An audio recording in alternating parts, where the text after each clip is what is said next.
Oke. Ya, Assalamualaikum warahmatullahi wabarakatuh.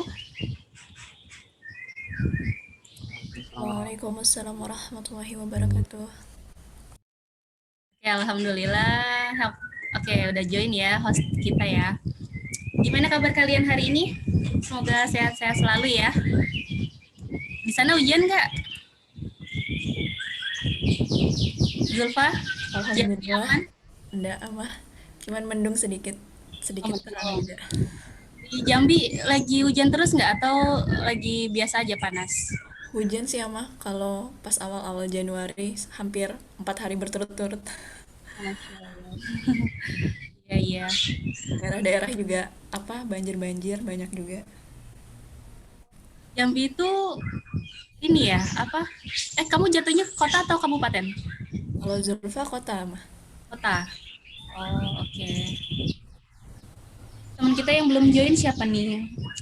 Kartika mana? Kartika belum join ya? Kartika, oke. Erlan, Erlangga. Kalian udah pada absen belum nih?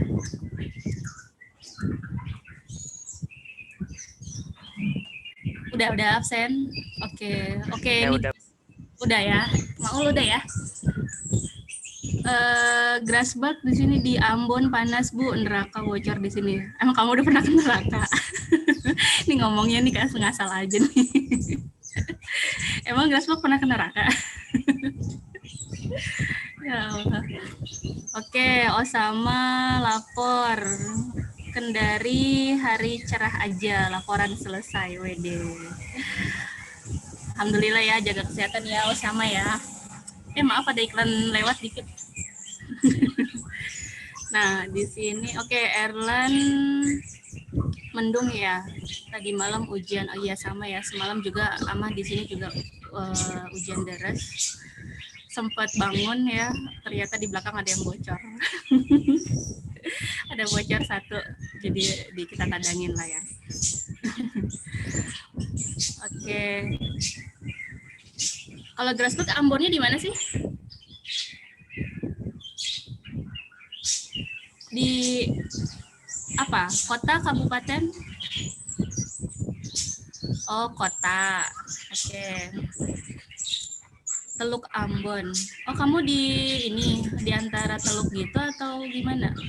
Kayak Teluk Talise gitu kali ya, kayak di Palu kali gitu. Enggak. Kayak gitu bukan? Tidak, Bu, masuk Kecamatan Teluk. Oh, namanya Kecamatan Teluk. Iya, iya. Oke. Kartika ada kabarnya hari ini belum datang, belum join nih, Kartika.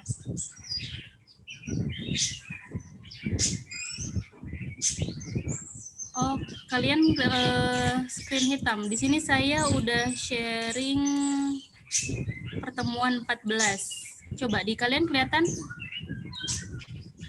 Udah kelihatan? Sekarang gimana? Kelihatan Bu, tapi masih ada itu. Apa? Masih sebentar saya. Udah Bu, Udah. Kalau udah sekarang Bu. saya maximize. Masih ada juga Bu. Masih ada. Iya Bu. Tapi nggak tahu yang lain Bu. Oke, ini saya share screen ulang.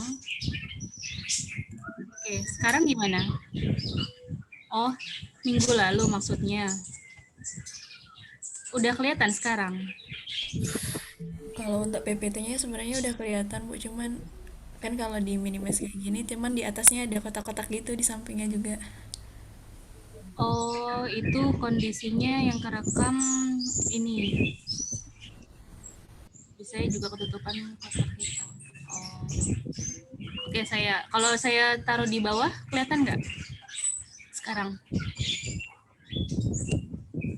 Udah. Masih ya mah. Si, ya, coba ya saya dulu. Sekarang gimana? Saya close ini. Masih kelihatan? Berubah tempat. Oke. Oke. Nah sekarang gimana? Masih? Masih ya mah, cuman berubah bener kata Oh sama, berubah tempatnya aja. Apa kotaknya? Saya login ulang aja ya.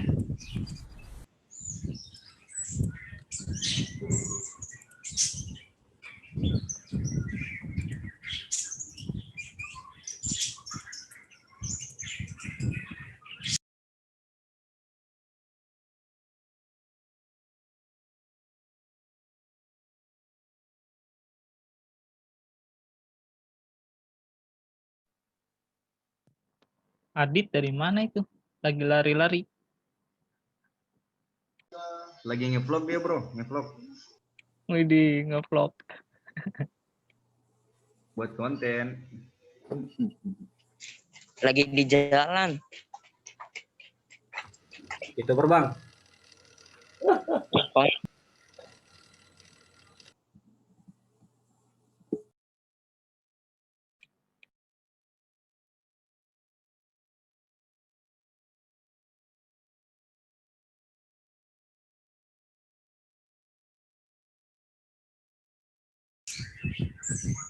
Oke, sekarang gimana di kalian? Udah kelihatan? Udah Bu, Alhamdulillah, bersih udah, Bu. Bu. Udah bersih. Oh, berarti tadi yang login pertama itu kayaknya dia ada bugs ya. Berarti testingnya belum selesai. Oke, alhamdulillah hari ini, wah kita udah masuk ini ya, udah masuk di tahapan UAS. Gimana persiapan kalian? Nggak nyangka ya, kok cepet banget ya, kok perkuliahan tahu-tahu udah UAS aja ya, Ama ya? Itu nggak kalian ngerasanya? Iya mah. Iya sih Bu. Ya, oke. Sebelum kita mulai perkuliahan hari ini, mungkin saya akan kasih video seputar tentang modul yang akan kita pelajari hari ini. Jadi kemarin kan sempat pekan lalu ya, maaf, 2 pekan lalu itu kan sempat satu mata kuliah belum kita ganti kan. Nah, insya Allah hari ini rencananya saya akan presentasikan memang di pertemuan 14 dan 15 ini itu satu modul, cuman dibagi 2 gitu ya. Nanti setelah perkuliahan ini selesai, nanti di akhir sesi kita akan adakan kayak kemarin ya, tanya jawab. Kemudian nanti kalian bisa saya beritahu ini ya, upload untuk soal UAS. Jadi UASnya ini kebetulan saya berikan adalah tugas mandiri ya. Jadi bukan tugas kelompok. Ini tugas mandiri, ada di e-learning ya. Kebetulan alhamdulillah udah saya upload juga untuk soal-soalnya. Nanti kalian bisa cek di e-learning ya. Kemudian Adit ibu saya ganti laptop dulu. Oke, siap. Nah, jadi kondisinya nanti sama ya, hasil jawaban kalian untuk UAS-nya ini. Oke, ini saya share biar kalian ada gambaran ya. Jadi nanti di soal UAS-nya kalian kondisikan taruh boleh di Microsoft Word atau di PowerPoint jawabannya ya. Nah, nanti jawabannya itu bisa kalian upload di e-learning, atau kalau yang mau dapat nilai poin plusnya kalian bisa gunakan YouTube nanti ya. Nanti tinggal upload URL-nya aja kalian ke e-learning untuk jawabannya. Sama kayak kondisi mata kuliah struktur data algoritma ya. Gimana, keberatan nggak kalian? Atau mau, Bu, ini saya mau bikin versi Word aja atau versi PowerPoint gitu. Atau gimana? Oke, ada iklan ya, odong-odong lewat. Abaikan aja. Gimana? Kalau Zulfa keberatan nggak? Grasberg? Adit? maaf Bu, tadi apa ya Bu? Oke, Adit baru join ya. Ya, jadi untuk Tadi di sini saya kasih bentuknya esai ya. Saya share screen di sini. Kelihatan sekarang? kelihatan. Ya. Nah, di sini untuk soalnya udah saya upload ya. Kalau nggak dimasukin YouTube nggak apa-apa kan Bu? Nggak apa-apa. Jadi ini untuk YouTube-nya ini dia opsional. Kalau kalian mau dapat nilai poin plusnya, kalian bisa upload di YouTube.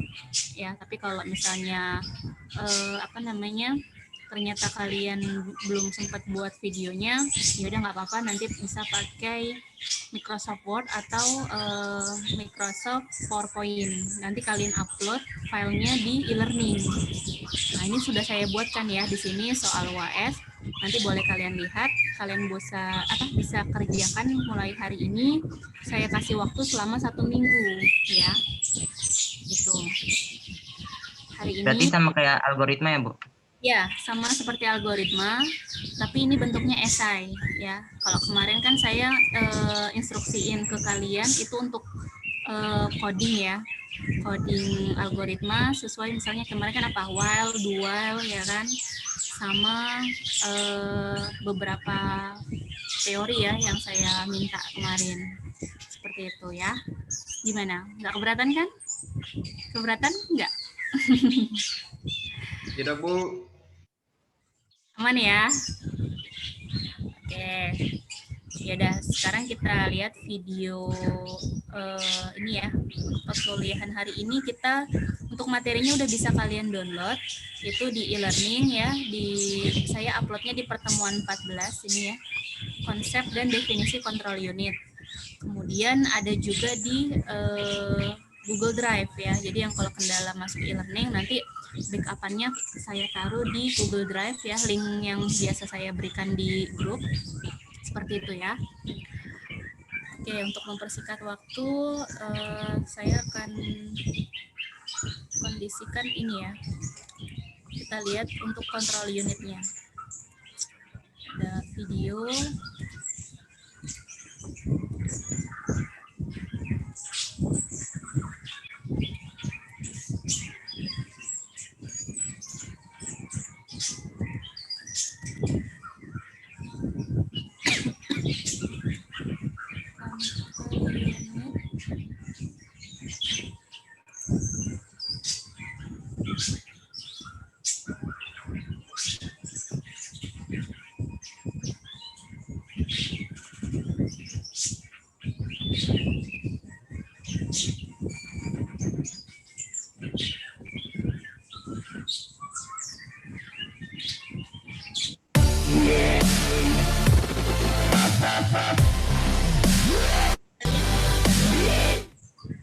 Sekarang videonya. Assalamualaikum warahmatullahi wabarakatuh. Ya, Kami dari kelompok Kelihatan, Bu. 5 akan menjelaskan tentang prosesor. Ini akan Apa itu yang dinamakan prosesor? skip dulu. Di sini kita akan melihat video ya cara kerja prosesor ya. Dimana di sini ada ALU, register sama control unit itu saling berkolaborasi. ALU ini kemarin apa? Ada yang masih ingat? Arithmetic, logical, Unit. ya. Kemudian ada fungsi register, ada juga control unit ya. Oke, ini di sini ada animasi ya. Ini kesukaan animasinya ini biasanya si Reza ya. Reza hadir? Hadir ya. Reza ini ya. Oke, Reza udah join. Oke, kita lihat video. Pada umumnya, pengertian prosesor adalah sebuah IC yang mengontrol keseluruhan jalannya sebuah sistem komputer dan digunakan sebagai pusat Masih ada atau kotak hitamnya. Ada masih black box. Masih, Bu, ada 2, Bu. Ada 2. Masih. Iya. Yang satu persegi panjang, yang satu persegi. Oke, ini sebenarnya tuh yang hitam itu kolom chat yang Zoom sama fitur-fitur yang ada di Zoom. Jadi dia ngebaca ya di sini. Oke, ini saya hide dulu. Tinggal 1 kotak hitamnya. Iya. Masih ada kotak hitamnya? Masih ada, Bu, di atasnya. Udah ada? Enggak ada? Tinggal 1, Bu. Tinggal di atas. Tinggal 1 Yang di atas. persegi panjang, Bu.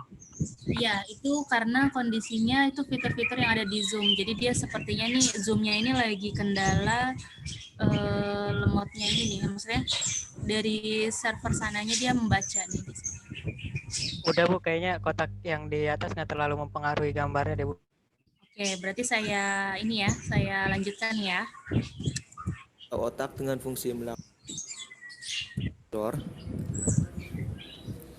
Pada umumnya, pengertian prosesor adalah sebuah IC yang mengontrol keseluruhan jalannya sebuah sistem komputer dan digunakan sebagai pusat atau otak dengan fungsi melakukan perhitungan dan menjalankan sebuah tugas. Pada umumnya, fungsi prosesor adalah hanya untuk memproses data yang diterima dari masukan ataupun input, kemudian akan menghasilkan pengeluaran berupa output.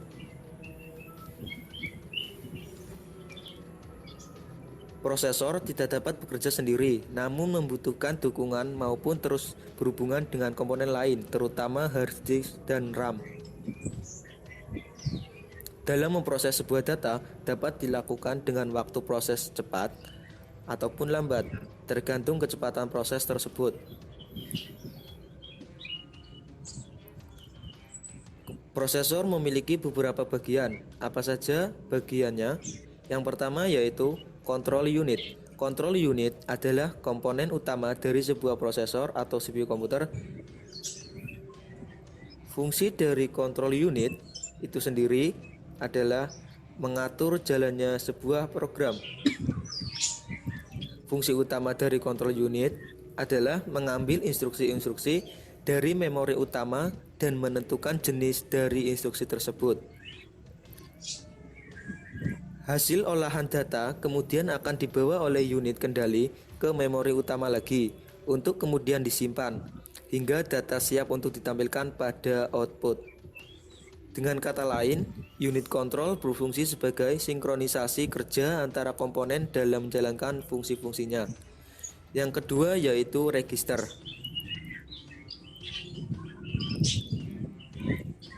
Register merupakan alat penyimpanan berukuran relatif kecil dengan kecepatan akses yang cukup tinggi. Register ini berfungsi sebagai penyimpanan data atau instruksi yang sedang diproses dalam CPU. Memori dari register ini bersifat tidak permanen atau bisa dikatakan sebagai memori sementara. Register ini banyak digunakan untuk menyimpan data saat sedang diolah ataupun data yang akan diolah selanjutnya. Yang ketiga yaitu Arithmetic Logic Unit atau ALU. Arithmetic Logic Unit atau ALU adalah merupakan salah satu bagian utama dari sebuah CPU komputer yang bertugas melakukan operasi aritmatika serta unit logic berdasarkan instruksi yang ditentukan.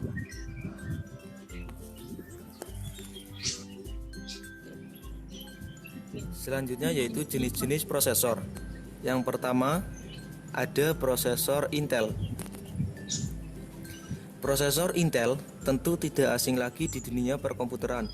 Bahkan mungkin saja komputer atau laptop yang tengah Anda gunakan sekarang ini menggunakan prosesor berbasis Intel. Dan Intel tentu saja memang salah satu perusahaan yang berhasil merajai prosesor di dunia komputer. Mengingat begitu banyaknya komputer dan laptop memakai prosesor dari perusahaan ini, prosesor Intel sendiri dilahirkan oleh perusahaan Intel Corporation yang merupakan sebuah perusahaan multinasional bermarkas di Amerika Serikat dan sudah berdiri sejak tahun 1968 hingga sekarang. Yang kedua yaitu prosesor AMD. AMD merupakan salah satu kompetitor Intel yang nyata, terlebih untuk urusan yang berkaitan dengan prosesor. Selain itu, AMD merupakan perusahaan semikonduktor multinasional yang bertempat di Amerika Serikat di Sunny Valley, California. Bahkan, perusahaan ini juga merupakan perusahaan terbesar kedua setelah Intel Corporation untuk urusan pemasok mikroprosesor dalam ranah global.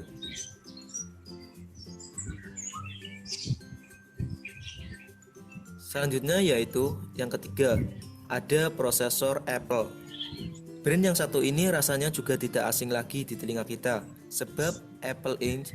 merupakan perusahaan yang bergerak di bidang teknologi multinasional dengan pusat kantornya berlokasi di Silicon Valley, Cupertino, California.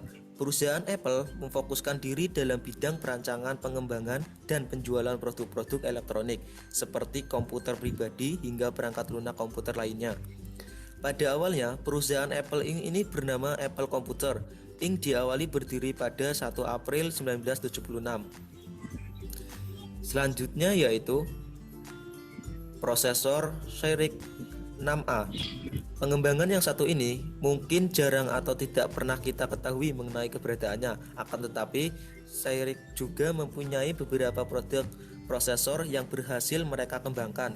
Adapun Cyrix merupakan salah satu perusahaan pengembang mikroprosesor yang berdiri pada tahun 1988 dan berhasil didirikan di Ricardo, Texas. Setelah 1 dekade masa didirikannya, perusahaan Cyrix akhirnya resmi bergabung dengan National Semiconductor pada 11 November 1997. Selanjutnya yaitu yang keenam, ada prosesor IBM.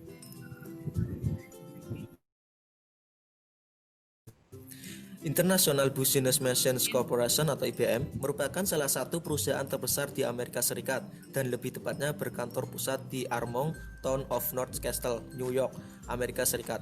Perusahaan ini bergerak pada bidang elektronik yang memproduksi serta menjual berbagai produk perangkat keras maupun perangkat lunak yang ada pada komputer. Perusahaan IBM sendiri berdiri sudah lama sekali. Bahkan IBM lebih tepatnya didirikan pada 16 Juni 1911 dan mulai beroperasi sejak 1888. Selanjutnya yaitu prosesor IDT. Berbeda dengan perusahaan mikroprosesor lainnya, IDT atau Intelligent Device Technology merupakan perusahaan yang memiliki ruang lebih kecil yang menghasilkan CPU dengan harga murah. Perusahaan ini sendiri berdiri pada tahun 1980 dan memiliki kantor di San Jose, California, Amerika Serikat.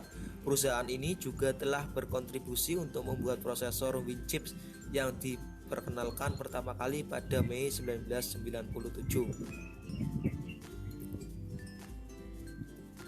Jenis prosesor yang ketujuh yang terakhir adalah prosesor Transmeta. Prosesor Transmeta merupakan salah satu perusahaan yang serta berkiprah pada bidang semikonduktor, mikroprosesor, dan pusat pengembangan dan produksinya terletak di California, Amerika Serikat.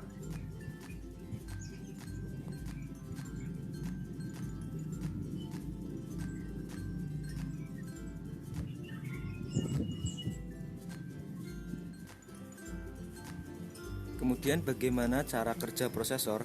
Beberapa elemen yang terlibat dalam jalannya instruksi pada prosesor. 1. Program counter. 2. Memory address register. 3. Memory data register. 4. Instruction register. 5. Control unit. 6. Arithmetic and logic unit. Proses dikendalikan menggunakan sekumpulan software komputer. Software tersebut dapat dijalankan oleh prosesor dengan membacanya dari media storage seperti hard disk, disket, USB, maupun optical disk. Instruksi-instruksi tersebut kemudian disimpan terlebih dahulu pada memori atau RAM, yang mana set instruksi akan diberi alamat memori yang disebut memory address. Selanjutnya, prosesor dapat mengakses data-data pada RAM dengan menentukan alamat data yang dikehendaki saat sebuah program akan dieksekusi. Data mengalir dari RAM ke sebuah unit bus yang menghubungkan antara prosesor dengan RAM. Data kemudian diterjemahkan dengan menggunakan proses yang disebut dengan decoder yang mampu menerjemahkan suatu instruksi. Data kemudian berjalan ke ALU yang akan melakukan kalkulasi dan perbandingan. Data bisa jadi disimpan sementara ke ALU dalam sebuah lokasi memori yang disebut dengan register.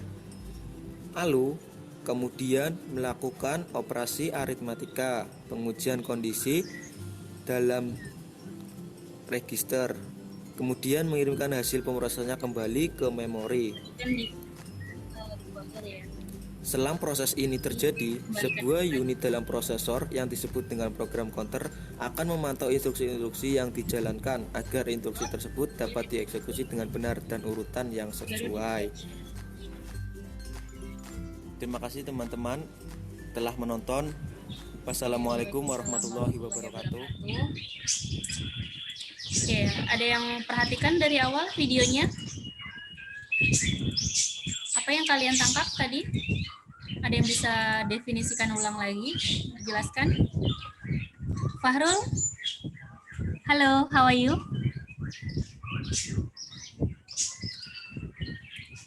Oke, Fahrul lagi ini ya. Oke, Rio gimana? Tadi sudah lihat videonya? Yang bisa ditangkap apa?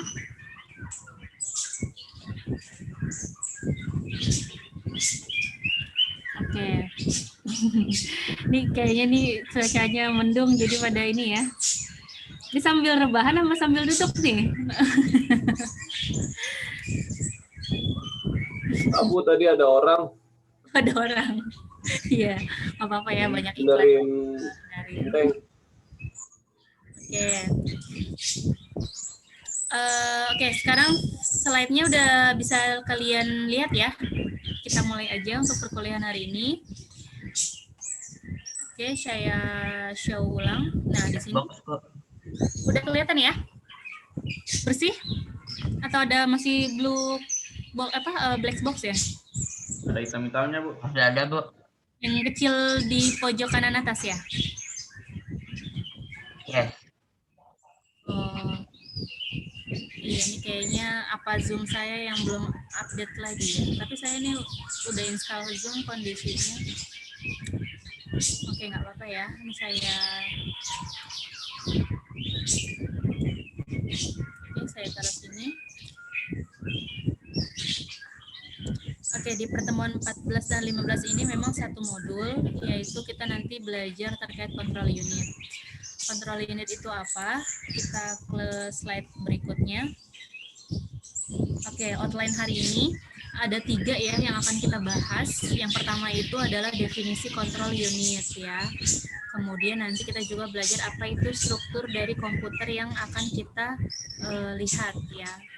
Dan yang ketiga itu ada ALU dan CU atau Arithmetic Logical Unit and Control Unit ya.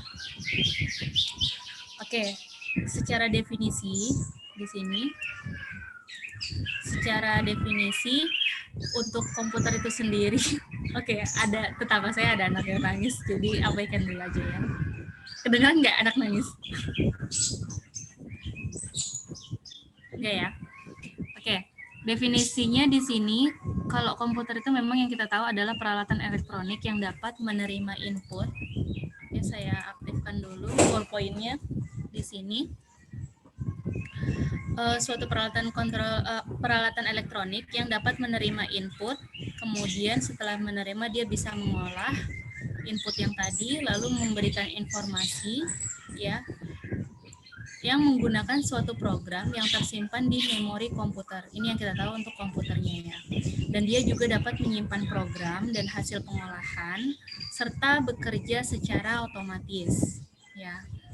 Nah, 3 istilah penting yaitu yang kita udah tekankan dari awal perkuliahan bahwa komputer itu sudah pasti IPO ya. Input berupa data, pengolahan data ya atau processing.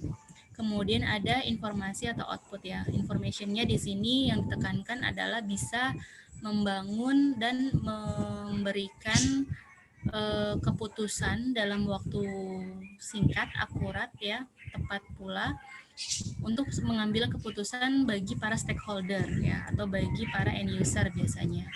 Seperti itu.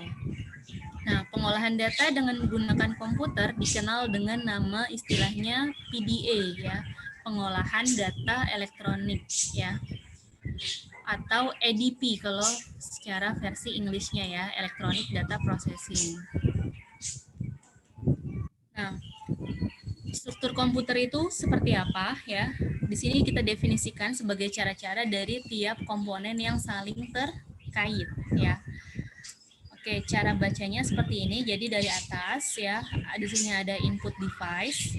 Nah, input device ini apa aja? Macam-macam ya, berupa masukan dari apa yang kita ketik di keyboard, kemudian apa yang kita insert lewat flash disk, lewat CD ya, lewat compact disk, kemudian bisa juga lewat hard disk eksternal.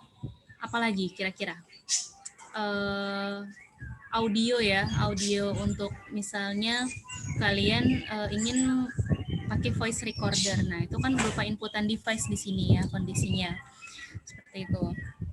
Nah, nanti dia akan membaca dihubungkan lagi ke I/O ports ya di sini. Input output ports. Jadi bagian-bagian yang kiranya menjadi I/O itu nanti dia akan menerima. Biasanya kan dia akan membaca ketika ada ada hardware baru ya, atau ada masukan baru, dia akan membaca ini drivernya udah ada belum gitu. Biasanya kan akan ditanya oleh si komputer. Oh, ini ternyata drivernya belum diupdate, masih driver yang lama, jadi dia nggak bisa membaca apa yang ada di data baru gitu ya, apa yang di-insert baru, kondisinya seperti itu. Nah, kemudian I/O ini nanti dia akan diproses dulu ya. Ini kenapa panahnya kalau yang untuk I/O dia ada dua arah ya. Kalau input sama output ini satu arah aja, karena memang dia prosesnya dari sini ya.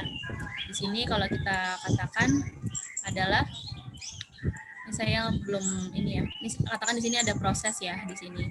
Nah, nanti sebelum ke output device, biasanya dia akan membaca, dia akan dilihat, dia akan ditransmisikan lewat databus ya. Databus kemudian bisa juga melalui dilihat dari secara address bus ya.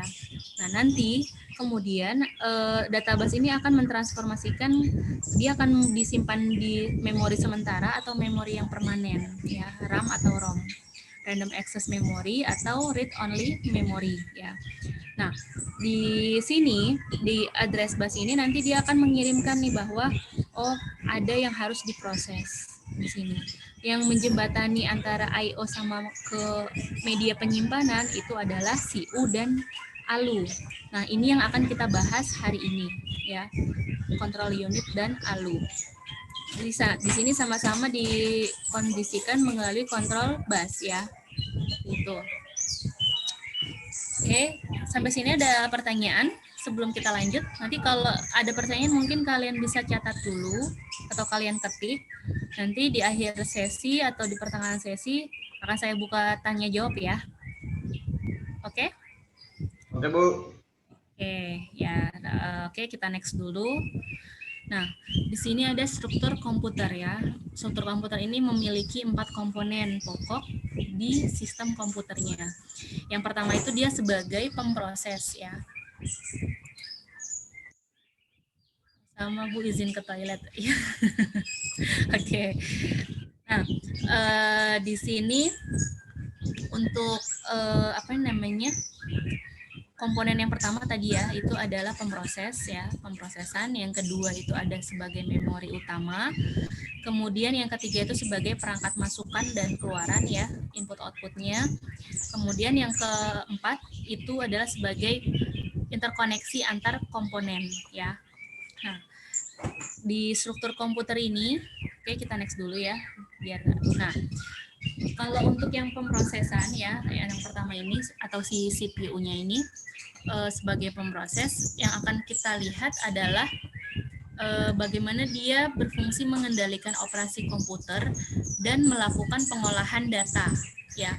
Pengolahan data di sini nanti akan dilihat cara kerjanya seperti apa. Nah, langkah-langkahnya ini biasanya memang ada 3 item mendasar ya yang bisa kita lihat, yang kita bisa jalankan ya. Yang pertama itu dia mengambil instruksi yang dikodekan secara biner dari memori utama. Jadi memang memori utama itu hanya mengenal angka biner ya, 1 dan 0. Kalau 0 katakan itu false, kalau 1 itu katakan true, gitu ya, iya atau tidak. Jadi memang biner ini bilangan komputer yang memang kondisinya diperuntukkan untuk menerjemahkan bagian dari oke, tukang ayam lewat ya. Nah, di sini dari bilangan biner nanti biasanya akan ditransformasikan apa itu ke heksadesimal, ke desimal, kemudian satu lagi apa lagi? Ada yang ingat? Biner, desimal, heksadesimal, sama satu lagi Heksadesimal. oktal ya. Ya, sama oktal. Oktal ya. Oke, kalian udah belajar itu belum? Udah ya, kalau nggak salah ya. Sudah mah. Ya, ya. Jadi memang yang mendasar yang dikenal oleh instruksi yang di komputer itu hanya bilangan biner. Kalau bilangan kayak 3 yang lainnya tadi itu dia hanya menerjemahkan gitu ya. Nah, kemudian yang kedua di sini adalah mendekod ya instruksi menjadi proses-proses yang sederhana ya. Kemudian makanya tadi kalian kalau perhatikan yang video di awal di situ kan ada proses decoder sama encoder ya kan ya. Kalau encoder berarti dia akan mengenkripsi file-file yang diinput tadi nanti akan dibaca diterjemahkan oleh ALU dan CU ya. Seperti itu. Nanti pas dikembalikan lagi untuk mencapai output atau keluaran itu akan di decode ya. Di enkripsi tadi nanti jadi dekripsi lagi, di decrypt ya. Seperti itu. Nah, yang ketiga, di sini melaksanakan proses-proses tersebut ya. Jadi proses apapun di sini harus melewati ALU dan CU tadi ya, lewat kontrol bus yang tadi sebagai penghubung antara ke memori dan juga ke yang sebelah kiri tadi apa? Ada yang masih ingat nggak?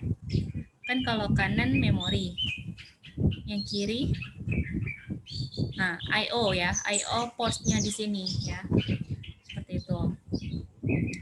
Oke, nah pemrosesan CPU di sini juga dikategorikan melalui 3 operasi ya. Yang pertama itu sebagai aritmetik ya. Ada fungsi pertambahan, pengurangan, perkalian, pembagian, ya, apalagi biasanya perpangkatan, ya, modulus, kemudian ya macam-macam ya, banyak ya. Nah, kemudian yang kedua di sini sebagai operasi logika. Logika di sini kalau yang kemarin kita sempat belajar itu di mata kuliah algoritma ya. Di situ ada OR, ada AND, ada XOR, ya, ada inversi, apalagi logiknya. Ada AND, ada OR, apalagi ya? Masih ada yang ingat? Kalau nggak salah dia ada min, max ya, seperti itu. Average, kemudian count ya, apalagi? Banyak ya. Operasi logika. Jadi yang ada 2 perbandingan ya, pakai if ya, itu juga bisa. Nah, yang ketiga di sini operasi pengendalian. Operasi pengendalian ini berupa operasi percabangan. Jadi lompat ya. Jadi percabangan di sini kemarin kita belajar apa? If else. Apalagi? Percabangan? While, for each, apalagi? While. Kemudian do until juga ada ya. Apalagi? For each. Banyak loh. Kemarin apa? Pengendalian. Array termasuk nggak array? Ya. Termasuk. Masuk ya. Tri masuk ya siapa? Tri. Ya. Pohon ya. Kayaknya enggak deh kalau iya masuk. Iya. Kan percabangan. Tri masuk dia. Karena kan di situ nanti ujung-ujungnya ke array juga deh sebenarnya, ya. Seperti itu. Oke, udah mulai nangkep nih ya. Berarti ini kalau logika kayak gimana, pengendalian kayak gimana ya. Ini terkait juga sama mata kuliah aritmetik ya. Seperti itu. Oke, pemproses CPU ini juga memiliki 3 komponen ya. Yang pertama itu, nah ini ya, CU, control unit yang akan kita bahas, berfungsi mengendalikan operasi yang dilaksanakan sistem komputer ya, seperti ini. Nah, kemudian Yang kedua, komponennya adalah ALU ya, atau Arithmetic Logic Unit, yang berfungsi melakukan operasi aritmetik dan logika ya. Kayak tadi ya. Nah, kalau register bentuknya yang kecil-kecil ya, dia seperti sisir ya, banyak jarum-jarumnya. Di sini dia merupakan memori yang sangat cepat yang berfungsi sebagai tempat operan-operan dari operasi yang akan dilakukan oleh pemroses ya. Seperti itu. Nanti kita lihat lagi bentuknya seperti apa ya. Nah, kalau CU ya, atau control unit atau unit kendali, kita bahasanya dia yang pertama itu memang mengatur dan mengendalikan semua peralatan yang ada pada sistem komputer. Kapan alat input menerima data dan juga kapan data itu diolah serta kapan juga ditampilkan pada alat output gitu. Ini terkait untuk control unit ya, fungsi-fungsinya. Kemudian fungsi yang kedua itu dia bisa mengartikan instruksi-instruksi dari program komputer ya. Kemudian yang ketiga, dia bisa membawa data dan alat input ke memori utama. Ya. Kemudian yang keempat, dia sebagai bisa juga berfungsi mengambil data. Oke, tukang es krim lewat, ada yang mau nggak?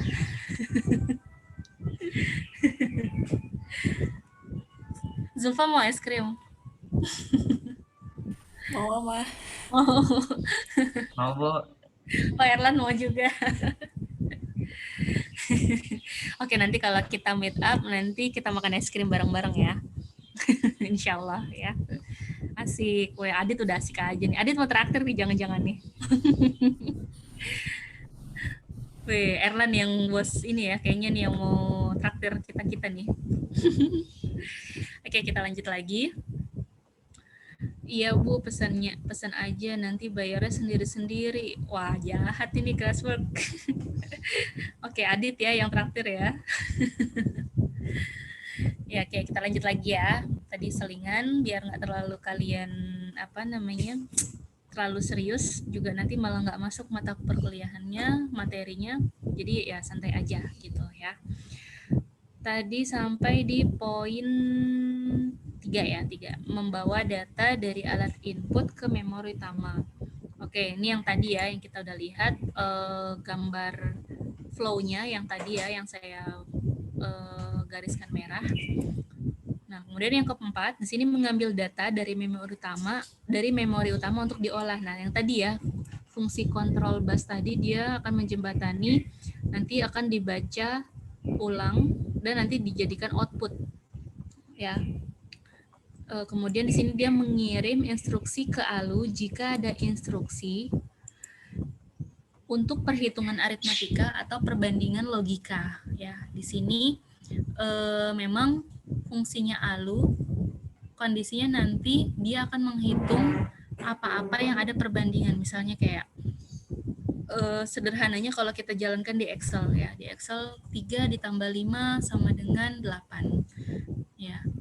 Nah, 3 dan 5 ini kan dibandingkan dulu, kira-kira besar yang mana ya. Oh, besarnya 5, berarti 5 ditambah 3 berapa gitu. Atau misalnya ada pertambahan dan pengurangan di dalam satu kondisi. Misalnya, Bu izin masak sebentar buat adik saya. Oke, Masya Allah. Ini Rio lelaki idaman tuh kata Grasberg. Ya, silakan Rio, nggak apa-apa, masak aja dulu buat adiknya ya. Nanti kalau ada yang kurang-kurang nanti bisa diakses via YouTube juga kan. Jadi kita fleksibel aja. Oke, kita lanjutin. Di sini mengirim instruksi ke ALU jika ada instruksi untuk perhitungan aritmetik atau perbandingan logika. Oke, ini yang poin 5 ya tadi ya. Nah, kemudian yang keenam, membawa hasil pengolahan data kembali ke memori utama lagi untuk disimpan ya. Pada saatnya nanti akan disajikan ke alat output. Tetap aja ya, nanti disajikan atau dikeluarkan lewat output. Output ini kan macam-macam ya, ada berupa apa aja kemarin kita belajar untuk piranti-piranti output. Ada monitor, terus apa lagi? Audio suara ya, bisa juga. Kemudian Printer Bu. printer ya, apalagi apa kira-kira? Printer, monitor, audio suara, apa ya waktu itu? Oh ini apa tuh kalau kita tanda tangan pembuatan KTP nanti dia akan muncul di apa ya namanya? Apa aku lupa ada nama ininya istilahnya. Like pen, Bu. Like pen. Bukan. Nah, like pen ya. Like pen itu bukannya input ya? Bisa jadi output. Iya, Bu, itu input kayaknya tuh. Input kan kalau itu. Lupa, Bu, input. Input kan? Apa ya? Lupa saya nama ininya. Bahasanya terlalu. Oke, nanti saya akan show slide berikutnya kalau ada waktu ya. Seperti itu. Kemudian oke, kita lanjut dulu. Nah, kontrol unit atau unit kendali ya bentuknya seperti ini. Dia kayak register juga bentuknya ya. Tapi ya kalau register kan dia apa?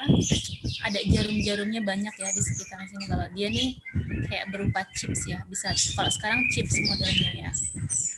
Oke, nah kontrol unit atau unit kendali ini memiliki kesimpulan tugas dari unit kendali. Yang pertama itu dia sebagai mengatur dan mengendalikan alat-alat input dan output, ya. Kemudian yang kedua di sini dia mengambil instruksi-instruksi dari memori utama. Kemudian yang ketiga mengambil data dari memori utama. Ini opsional ya jika memang diperlukan. Kalau memang ada di memori. Tapi kalau nggak ada, biasanya dia ngambil dari flash disk langsung atau dari hard disk eksternal, gitu ya. Atau misalnya dari email dan lain-lain. Jadi berupa inputan yang sifatnya belum ada di memori utama. Ya. Kemudian yang keempat di sini mengirim instruksi ke ALU bila ada perhitungan aritmatik atau perbandingan logika serta mengawasi kerja dari ALU ya di sini. Nah, kemudian yang kelima menyimpan hasil proses ke memori utama. Ya, ujung-ujungnya dia akan disimpan di memori utama. Oke, ini untuk gambar dari ini ya kontrol unitnya. Nah, kalau tadi CU, sekarang kita kenalan sama ALU. Ya. ALU atau Arithmetic Logical Unit. Yang pertama ini dia berfungsi sebagai melakukan semua operasi aritmetik dengan dasar penjumlahan, sehingga sirkuit elektronik yang digunakan disebut adder. Ya. Nah, ini ya, sirkuitnya dipanggil namanya adder. Ya. Kemudian melakukan keputusan dari suatu operasi logika sesuai dengan instruksi program. Ya, seperti itu. Yang ketiga, operasi logika meliputi perbandingan dua operan. Nah, kemarin kita belajar operan ya, yang menggunakan operator logika tertentu. Misalnya kemarin apa operannya? Sama dengan atau equal. Kemudian tidak sama dengan atau net equal ya. Kemudian kurang dari, ada juga kurang sama dengan, atau lebih besar dari, atau lebih besar sama dengan. Nah, itu dari operan yang kita panggil lewat operasi logika ya. Oke, kalau memori mungkin kemarin kita sempat bahas ya di slide sebelum-sebelumnya. Itu kalau di memori itu memang ada 3 macam memori yang dipergunakan di dalam sistem komputer. Yang pertama itu adalah register ya. Register ini tadi ya digunakan untuk menyimpan instruksi dan juga data yang sedang diproses. Kemudian yang kedua, di sini dia sebagai main memory ya, dipergunakan untuk menyimpan instruksi dan data yang akan diproses dan juga hasil pengolahannya yang outputnya seperti apa ya. Kalau tadi ada main memory, yang ini ada nama istilahnya secondary storage. Secondary ini biasanya untuk menyimpan program atau data secara permanen. Nah, secondary storage ini yang kalau kalian perhatikan di komputer atau laptop itu di C atau di D biasanya. Kalau menyimpan program rata-rata orang instalnya di partisi C ya. Kalau secara permanen maunya di hard disk internal atau di RAM-nya ya. Biasanya itu di D atau E atau F ya kalau dia banyak storage-nya, banyak partisinya. Kalau main memory biasanya di sini menyimpan instruksi dan data. Nah, ini biasanya kalau kita install sesuatu nanti dia akan membaca di kalau di control panel itu ada istilahnya kan install program and uninstall program. Nah, itu dia sebenarnya menyimpan di memori utama. Kemudian juga contoh lainnya seperti kayak kalau kalian mengakses services di lewat CMD run ya. Biasanya dia akan menginformasikan nih main memorinya di mana aja. Gitu ya. Oke. Kalau tadi memori, sekarang adalah register ya. Register ini dia menyimpan alat kecil dengan kecepatan akses cukup tinggi yang digunakan untuk menyimpan data dan instruksi yang sedang diproses. Sementara ya lainnya yang menunggu giliran untuk diproses masih disimpan di dalam memori utama ya. CPU ini diibaratkan sebagai otak yang punya ingatan register ya, dan juga sebagai pengendali kalau kita bilang organ tubuh itu dia sebagai si CPU-nya ya. Organ tubuhnya itu katakan pengendalinya misalnya bisa pembuluh darah ya, jantung. Oke, program dan data diletakkan di memori utama yang diibaratkan sebagai sebuah meja ya. Program diproses melakukan satu persatu instruksi-instruksi yang ada di dalamnya. Jadi kalau di meja itu kan kita biasanya meja ini bisa difungsikan untuk menaruh barang-barang.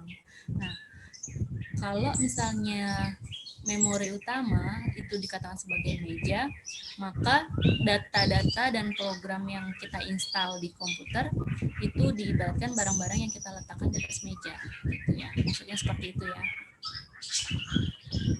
Nah, kalau register di sini biasanya dia melihat instruksi tersebut bisa dibaca dan diingat ya. Instruksi yang sedang diproses disimpan di register di sini ya. Nah, contoh ya, atau misalnya menghitung nilai value C ya.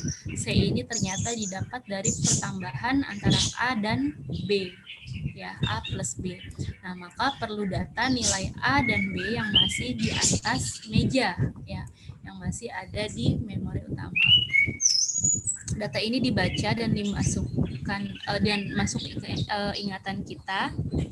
Data yang sedang diproses disimpan di register ya. Contoh misalnya kalau udah ketahuan nih nilai A-nya itu 2, kemudian nilai B-nya itu 3, maka nilai C dapat dihitung yaitu hasilnya 5. Karena dia sudah diproses, perhitungan ini dilakukan oleh si ALU ya, oleh si arithmetic logical unitnya ini gitu ya.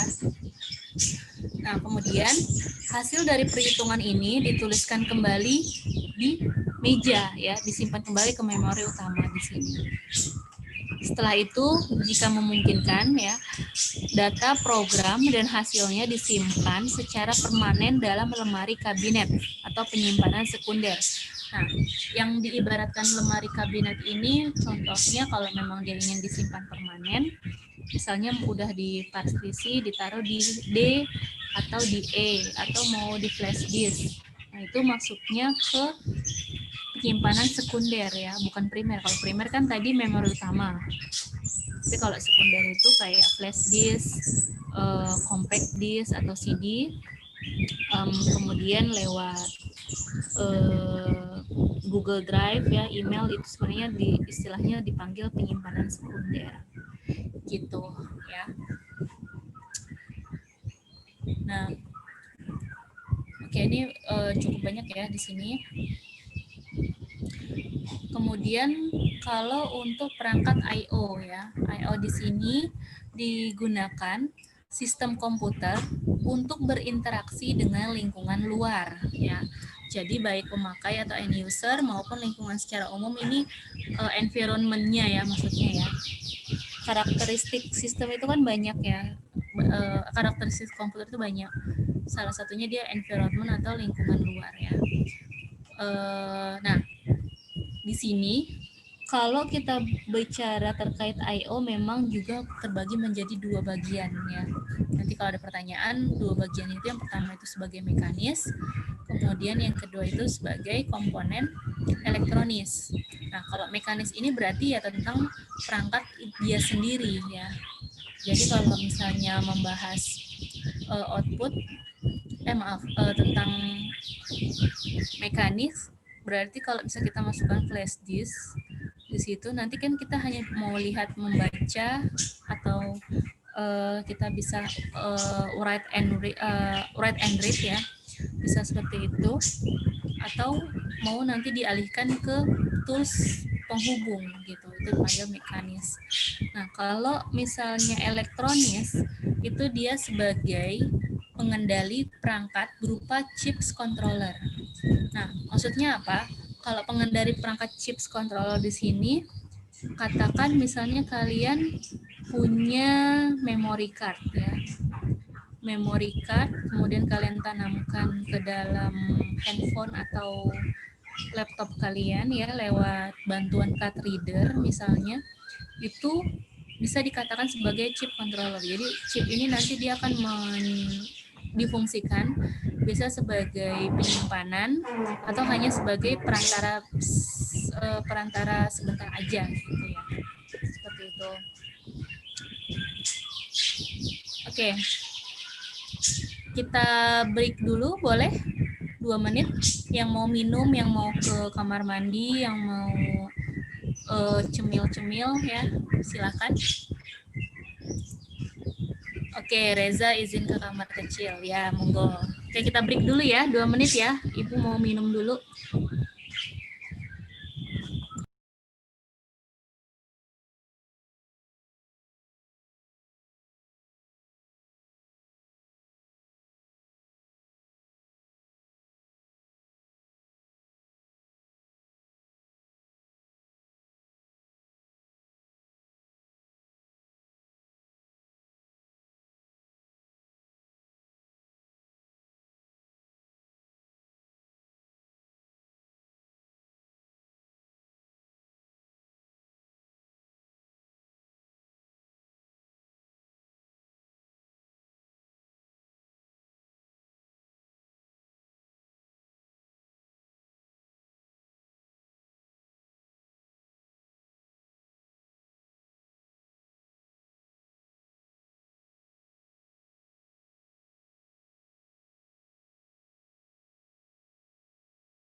Oke, kita lanjut lagi. Siap?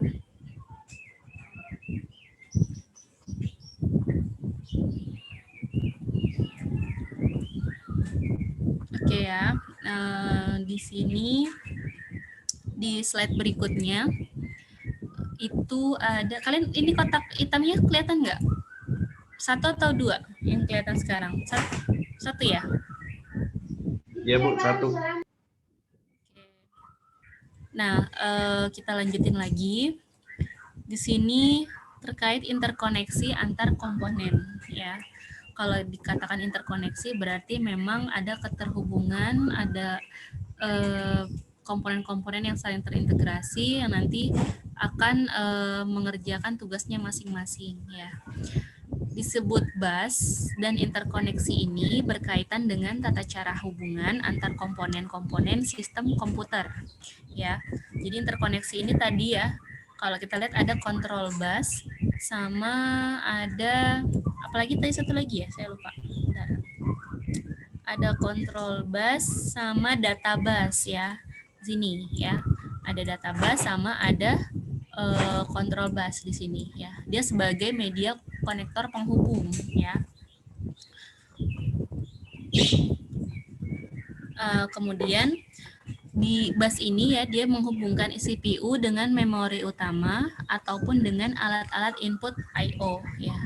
Tadi sederhananya gambarannya yang tadi ya, itu yang ada flow tadi yang bisa dilihat. Nah, yang ketiga, bus antara CPU dengan memori utama dilekatkan pada MDR ya, atau Memory Data Register, atau MAR atau Memory Address Register, dan unit kendali dalam CPU atau control unit. Nah, ini disebut sebagai internal bus. Nah, tadi ya internal bus. Gitu. Wah, ada tukang es krim lagi lewat. Mau berapa?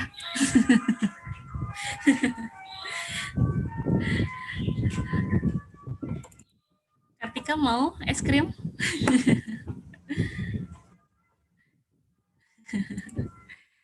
Saya 1. Oh, Erlan beli sendiri, Erlan ya. Oke. Kita lanjut lagi. Yang keempat ya, poin keempat. Bus yang menghubungkan CPU dengan I/O tidak dilekatkan langsung ke I/O, tetapi dilakukan melalui I/O port atau DMA atau Direct Memory Access ya. Atau di sini sebagai dia controller atau I/O channel ya. Disebut ini namanya external bus. Jadi kalau external bus itu dia yang sifatnya ada di luar ya perangkatnya. Gitu. Jadi dia bukan main di memori tapi dia main di I/O yang kita colokkan ke dalam laptop atau CPU kita gitu ya. Kemudian di poin terakhir, di dalam internal bus ya terdapat data bus ya. Jadi internal bus dulu, baru di dalamnya lagi ada data bus ya istilahnya, yang dihubungkan dengan MDR atau Memory Data Register. Nah, address bus yang dihubungkan ke dalam MAR ya di sini, serta control bus yang dihubungkan dengan control unit gitu ya. Seperti itu. Oke, kalau bus ini memang terdiri dari 3 macam. Ada namanya istilahnya address bus ya. Di sini ada address bus, kemudian ada data bus, ada juga namanya control bus ya. Di sini. Kalau address bus dia memberikan alamat ya. Namanya juga address, di sini alamat dari memori atau port yang hendak diakses. Biasanya bus alamat ini, bus address atau address bus memiliki nilai 16, 20, 24 jalur sinyal paralel atau lebih gitu ya. Jadi memang sudah dikualifikasikan dia jeda 4 di sini maksudnya setengah dari oktal tadi ya. Kemudian setengah dari desimal ya. Seperti itu. Kalau oktal kan 10, kalau desimal itu 8 ya. Nah, bus data ya untuk membaca dan mengirimkan data dari atau ke memori atau port ya. Bus data berisi 8, 1632 jalur sinyal paralel atau lebih. Kalau ini kelipatan dari perpangkatan ya, 8 pangkat 2, 16 pangkat 2, seperti itu ya. Kemudian yang ketiga di sini dia ada namanya control bus. Kalau control bus ini dia sebagai sinyal mengirim. Yang pertama itu dia sebagai memory read, kemudian memory write, kemudian ada I/O read sama I/O write ya, seperti itu. Oke, udah habis ya slide-nya ya. Karena memang kalau bahas CU dia di sini nggak jauh dari ALU sama CU sama bus tadi ya, seperti itu. Oke. Sekarang kita lihat visualisasinya ya.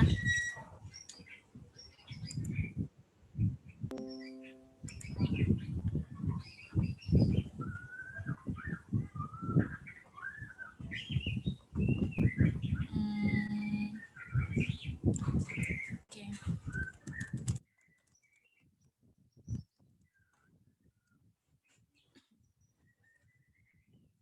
Oke, ini kemarin kita lihat videonya ya.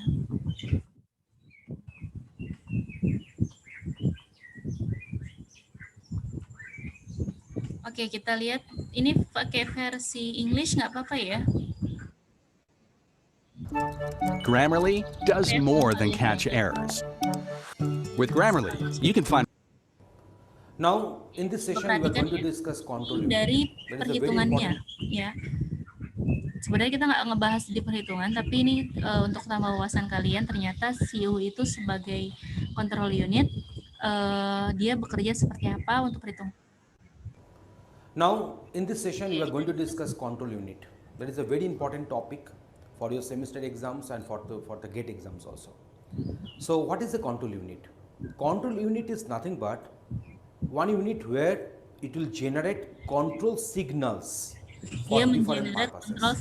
Control signals to select one device, whether, say, take the example of memory. After selecting a certain memory location through the address bus and the address decoder hardware, now what to be done with the memory location? Should I go for read or should we go for memory write? So control signal read and write will decide that one, whether I shall be going for memory read or memory write. Should I make one I/O port for the input or for the output? So that will be decided by the control signal. Should I make this data path enabled or disabled? That also will get decided by the control signal. So control signal will be generated obviously from the control units. So as a one-line definition, I have written this one. It directs the main operations by sending control signals to the data path. It flows between CPU, it may be between the memory, maybe the external I/O devices, maybe some other devices, internal ports and so on. So it will decide all these issues. Okay. So now for an example, you can say that this is the clock pulse. And you see, this is the first cycle, this is the second cycle, this is the third time period and so on.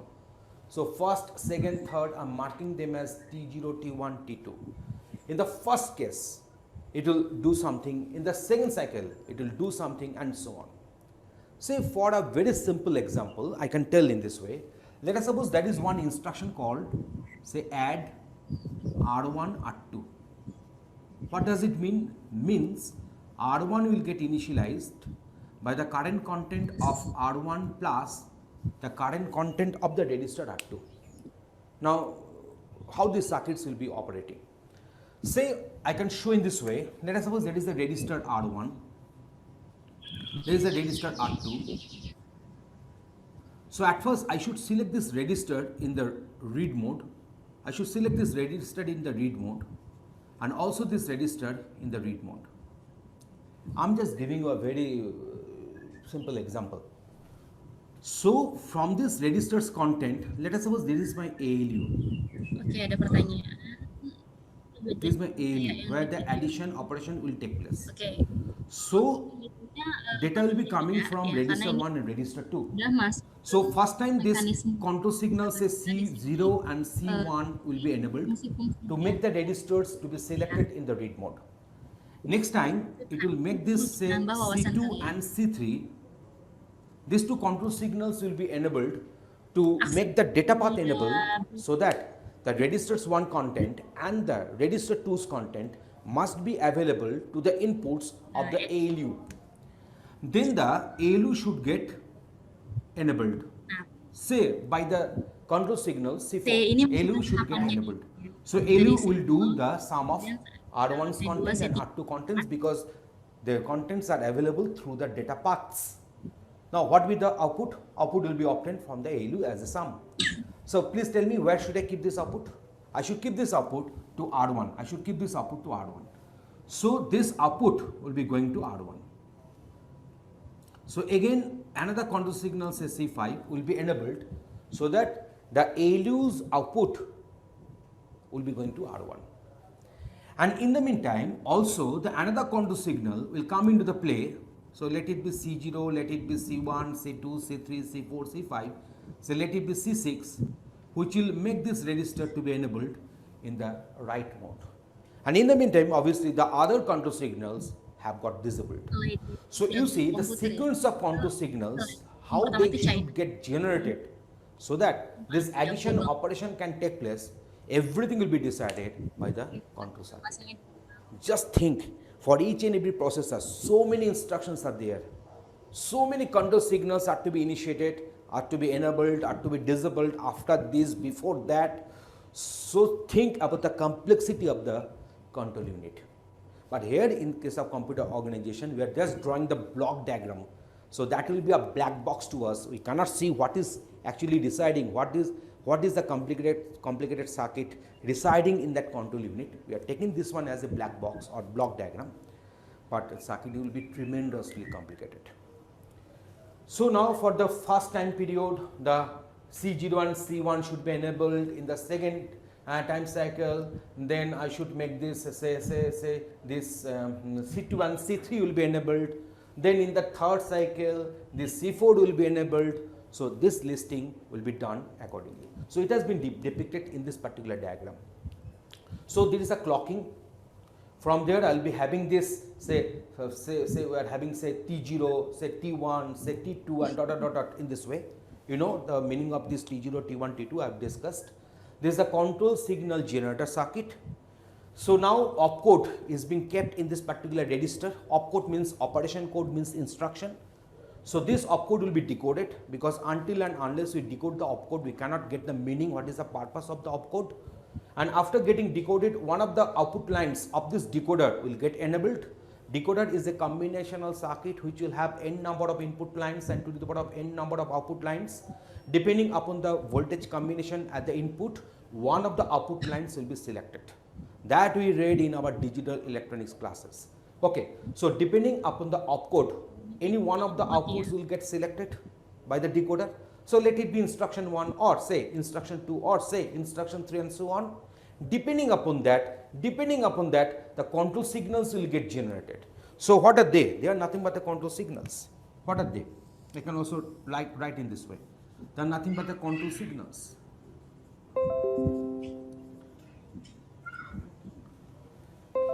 So I think you have got the logic here, how these control signals are getting generated. Control circuits can be fabricated in two different ways. One is the microprogram control. So I'm writing this one here, say. One is a microprogrammed. Microprogrammer. And another one is the hardware controlled. Look at the spelling of hardware, please. So this is a hardware control. So two types of control circuits are to be fabricated. So in our next video, we shall go for this microprogram control. So how the microprogram control circuit. Agak ini ya kalau untuk perhitungannya ya memang karena sebenarnya yang enak itu tuh kalau misalnya ada toolsnya untuk perhitungan. Jadi karena ini kan bahasnya kan terkait CPU untuk kontrol unitnya kan. Oke.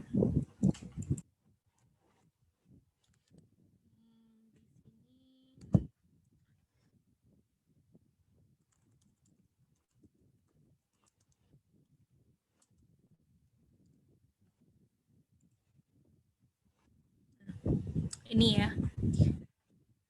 Jadi oke. Ini kalau yang CU ya. Kalau misalnya register nih, jadi kalian yang belum tahu, register itu dia bentuknya chips. Nah, seperti ini nih ya. Ini register ya. Dia bentuknya banyak kayak sisir kecil, dia bentuknya chips kecil, banyak jarum-jarumnya ya.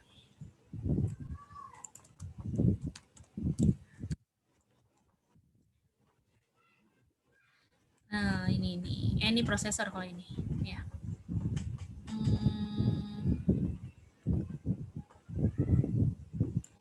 Nah, seperti itu ya.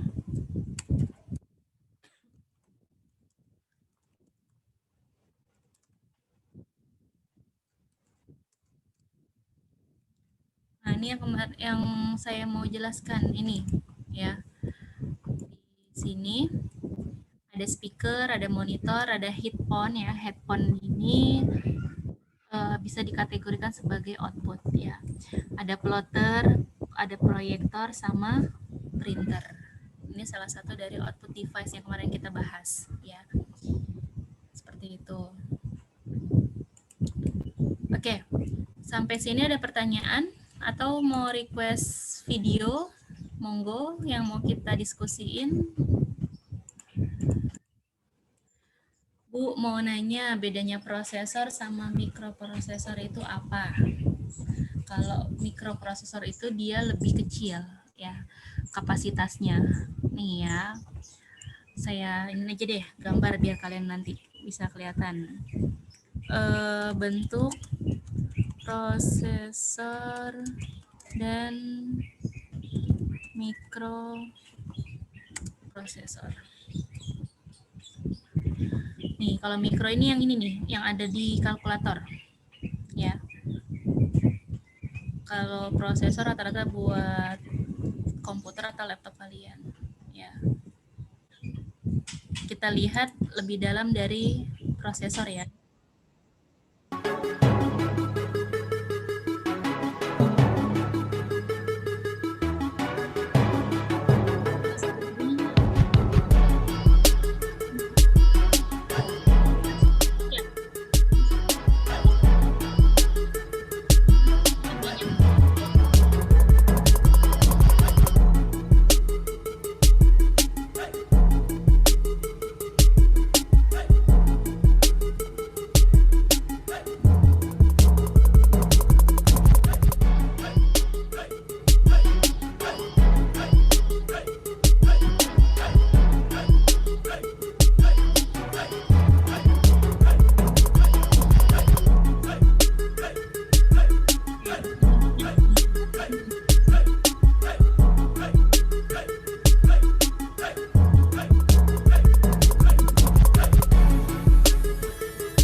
kuat bikin dance lebih pede. Baru, Vaseline Body Yogurt dengan prebiotik dan vitamin A. Bantu perkuat perlindungan kulit, perbaiki kelembapannya. Kulitku.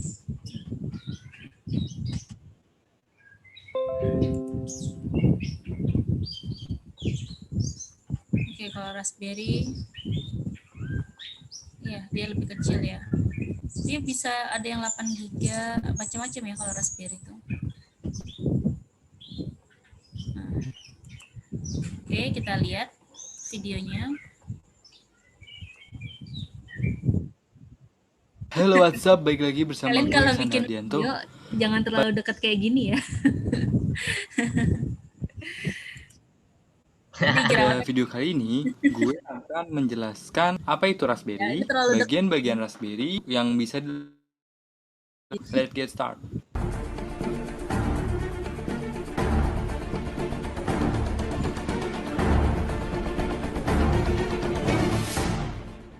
Raspberry Pi atau yang dikenal Raspi merupakan SBC single board circuit memiliki ukuran sebesar kartu kredit. Dilihat dari fungsinya, Raspberry Pi memiliki fungsi mirip dengan komputer yang selama ini kita kenal. Operating sistemnya itu disimpan di SD card. Ini saya akan menjelaskan bagian-bagian dari Raspberry. Oke, yang pertama di sini ada, kalau kalian lihat di sini ada header pin mail. Nah, di sini merupakan GPIO pin dari Raspberry. Di sini jumlahnya ada 2x20, jadi ada 40 pin ya. Nah, nanti pin ini bergunanya macam-macam. Bisa lihat di gambar berikut untuk lebih jelas kegunaan dari masing-masing pinnya. Nah, ini jadi dia itu ada WiFi, ada Bluetooth ya. Di sini untuk WiFi-nya dia udah dual band dan Bluetooth-nya itu generasi terbaru 5.0 BLE, Bluetooth Low Energy. Dan kemudian di sini ada DSI DisplayPort.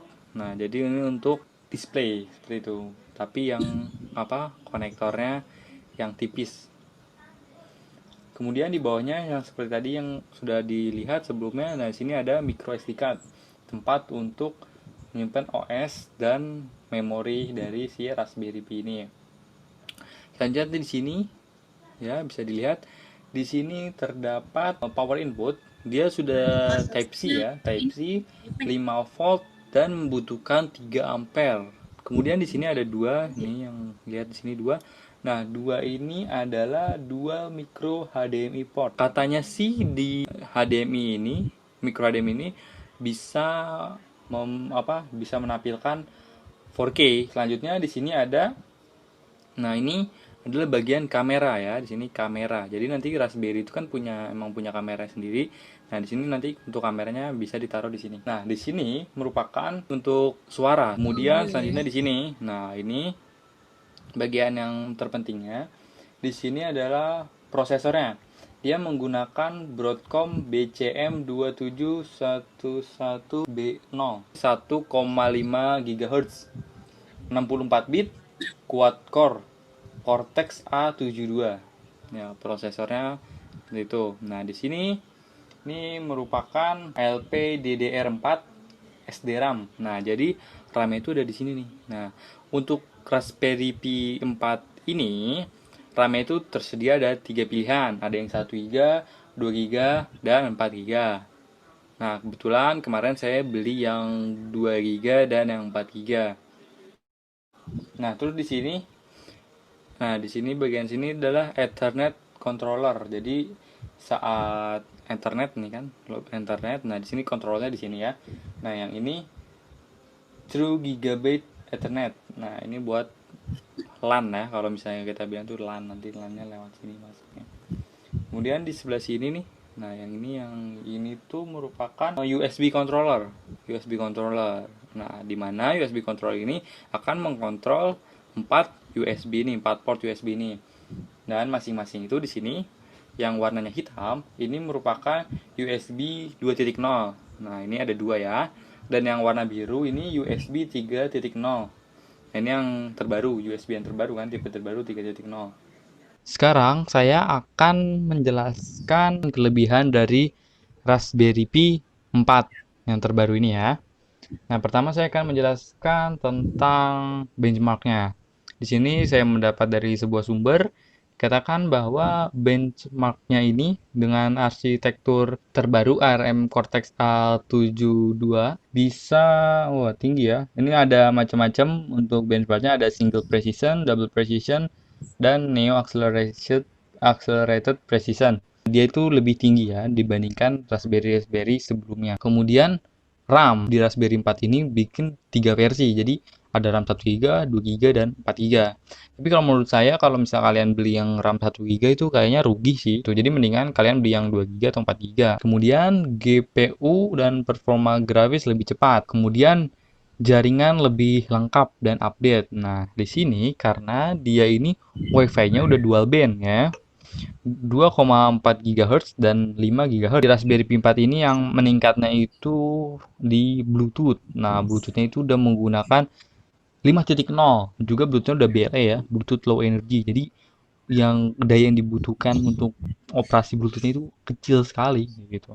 Dan kemudian nih Ethernet-nya ini maksimum melalui port ini mencapai 1 GB per second. Wow. Nah, di sini juga USB 3.0. Nah, di sini yang Raspberry Pi 4 ini dilengkapi USB 3.0.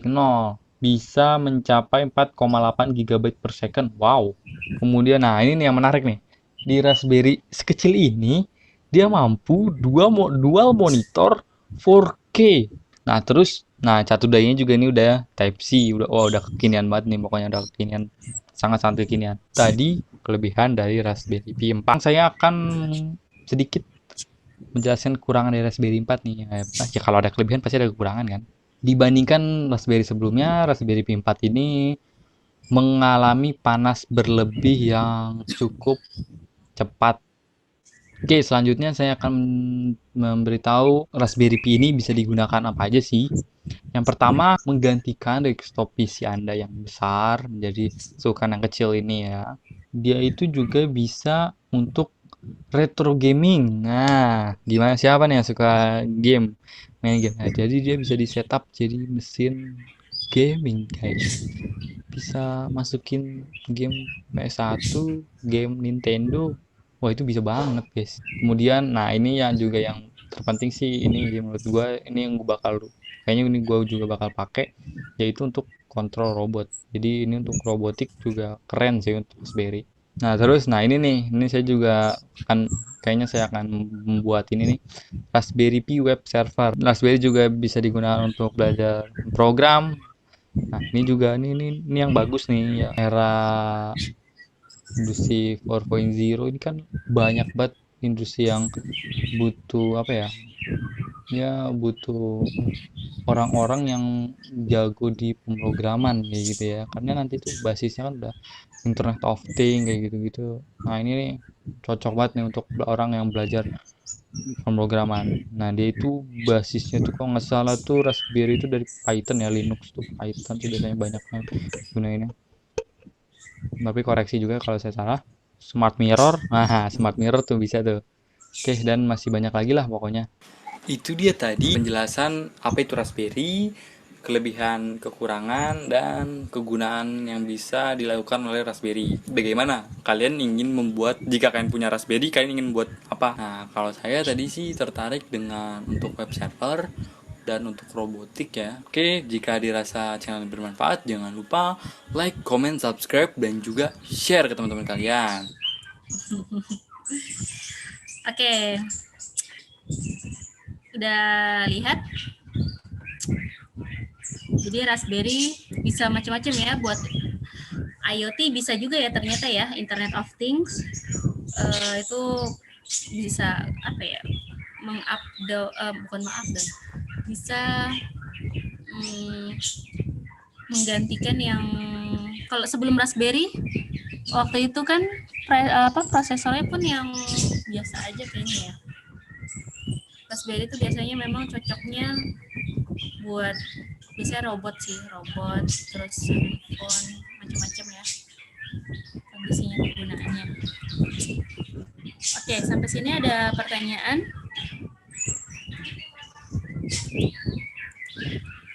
Mahal nggak Bu? Harga Raspberry berapa ya? Nah,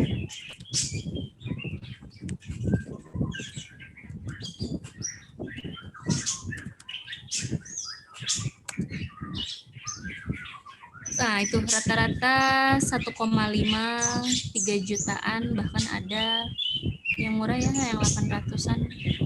Tergantung ini sih berapa giga ya.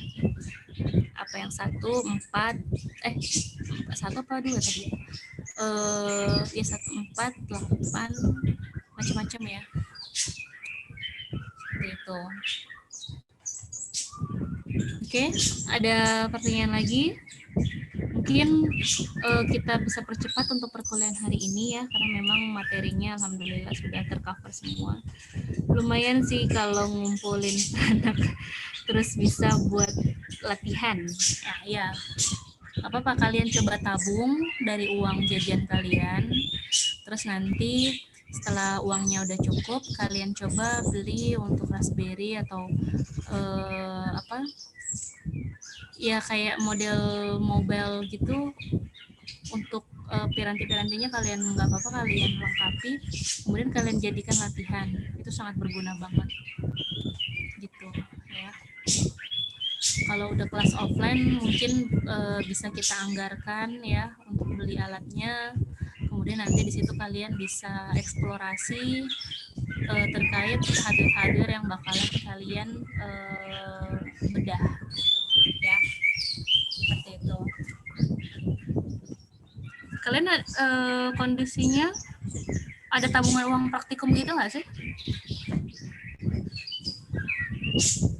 Nvidia itu prosesor nih ya. GPU itu apa? Grafik prosesor unit itu dia khusus proses untuk gambar grafik. Nvidia biasanya kayak Apple loh dia tuh. Apple ini. Nah, biasanya dia untuk gaming dia bagus banget kecepatannya kalau Nvidia. Sama buat tadi ya. Nah ini. Biasanya gaming tuh buat laptop gaming itu dia basisnya udah pakai Nvidia. Ya. Makanya Nvidia itu memang mahal karena memang dikhususkan untuk peruntukan laptop gaming. Laptop gaming aja kan mahal-mahal ya. Ada yang 60 juta, ada yang 35 juta, bahkan ada yang sampai 150 juta. Ya. Seperti itu. Oke, ada pertanyaan lagi?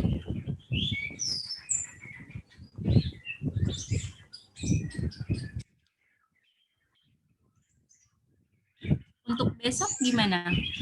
Besok study club-nya siapa yang mau ngisi? Terus temanya apa yang mau di-request? Ada ide?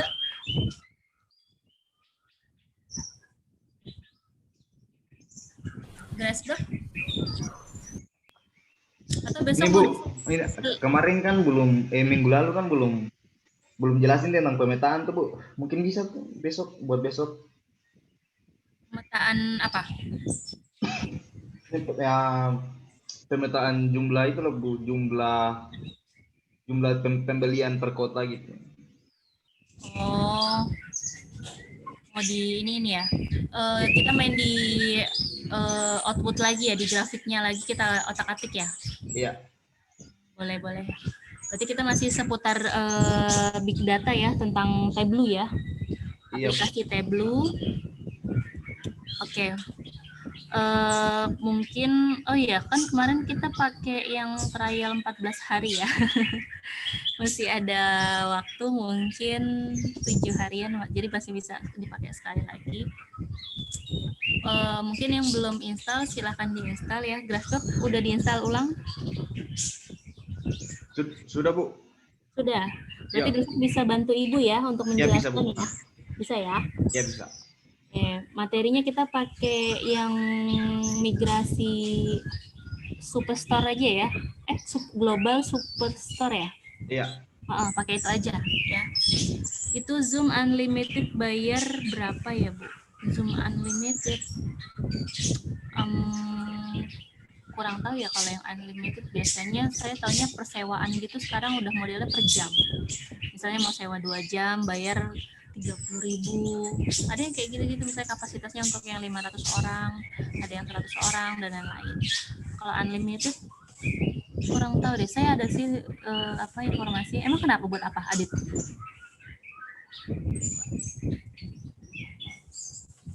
Halo, voice aja, Adit. Soalnya kan saya dengar katanya Zoom itu batasnya cuma 40 menit ya, Bu? Zoom itu batasnya 1 menit. 40 menit, Bu. Berapa? 40 menit. Habis 40 menit udah nggak bisa gitu. Oh, itu kalau yang lisensinya, kalau yang masuknya banyak mungkin. Tapi coba deh kamu cari di internet kok. Nah, biasanya kan benar ya, 1 jam ada yang 10.000 atau yang pakai jumlah sekitar 15.000 juga ada. Iya, biasanya memang sekarang sewanya per jam. Tapi kalau unlimited itu setahu saya mahal sih ya. Makanya orang kalau beli yang unlimited kayaknya sayang-sayang, mendingan dia sewa. Biasanya segitu. Ini buat apa? Buat besok study club maksudnya? Atau kita pakai yang ini aja, yang hari Rabu ini, linknya? Kalau untuk Iya, study Bu, club. pakai ini aja. Ya, setiap hari hari Kamis kita linknya pakai yang di hari Rabu, ya. Ya. Iya, Bu. Udah diizinin sama Pak Agung lah, ya. Udah ada diizinin, tenang aja, ya. Karena ini memang diperuntukkan untuk study club, jadi memang ya buat sharing knowledge ya, buat tambah wawasan kalian di pandemi kayak gini kan. Kalau nggak dipelajari terus-menerus kan ya bakal hilang lagi ilmu itu gitu ya. Jadi memang harus diasah ya. Kalian juga harus semangat buat mempelajari hal-hal baru, ilmu-ilmu baru. Jadi jangan berpikir teknologi ini kok setiap detiknya berkembang ya, saya udah ketinggalan banyak nih. Nah, entah kesampingan stigma seperti itu gitu ya. Harus berpikirnya saya bisa mengikuti perkembangan zaman, perkembangan teknologi yang ada sekarang, meskipun nggak semuanya atau meskipun nggak menyeluruh, tapi setidaknya saya update tentang teknologi. Itu lebih baik, berpikirnya seperti itu ya. Oke, sebelum Ibu tutup ada pertanyaan lagi? Sudah cukup jelas? Cukup, Bu. Cukup ya. Besok kita mulai lebih pagi aja gimana? Kemarin kan jam 10 ya? Kita Berarti jam 9 ya, Bu? Jam 9 gimana? Kalian ada perkuliahan nggak? Tidak ada, Bu. Besok libur. Hari ini selesai. Oh gitu. Boleh. Ya udah, insya Allah ya. Nanti Ibu kabari lagi untuk kesiapan besoknya ya. Ya, Bu. Oke, terima kasih banyak untuk partisipasi kalian hari ini. Semoga ilmunya bermanfaat. Bentar lagi azan zuhur ya. Siap-siap kalian yang bagi umat muslim untuk menunaikan sholat zuhur. Oke, selamat makan siang. Terima kasih banyak. Tetap jaga kesehatan, tetap minum vitamin ya. Kita masih melakukan daring, insya Allah. Tetap ya, terus semangat buat ikuti pelajaran ya. Oke, terima kasih banyak. Wassalamualaikum warahmatullahi wabarakatuh. Waalaikumsalam warahmatullahi wabarakatuh. Mau lihat dulu nggak kalian nih? Ibu mau lihat Oke. Kamar saya gangguan, Bu, ini. Coba Grasberg, Erlan, Zulfa, mana? Kamar saya gangguan, Bu. Orange gini, nggak tahu kenapa. Itu? Oke, nah gini aja ya. Saya juga ini sih. Ini aja. Oke. Reza, hadir? Zulfa? Oke, Osama, Zulfa, Wahyu, Rio, apa kabar Rio? Dimas mana nih Dimas? Kalian siap-siap nih buat UTS ya? UAS ya? Udah UAS alhamdulillah. Erlan malu Bu, wah malu. Pakai baju kan? Kartika keluar ya ini ya? Lagi belum join lagi. Ya. Adit mana? Fahrul, Erlan, Maul, Wahyu Gultom. Pada malu-malu nih. Nah, itu Erlan kelihatan. Harus kelihatan itu sama-sama temen, harus tahu mukanya, ntar bingung tahu nama nggak tahu muka, kan lucu. Taunya cuman oh nih suara ini suara si ini nih, tapi nggak tahu mukanya yang mana karena nggak pernah dilihat. Biasanya gitu ya. Ya udah, terima kasih banyak ya. Wassalamualaikum warahmatullahi wabarakatuh. Dadah. Salam. Waalaikumsalam. Waalaikumsalam. Terima kasih Bu. Terima kasih Bu. Terima kasih Bu.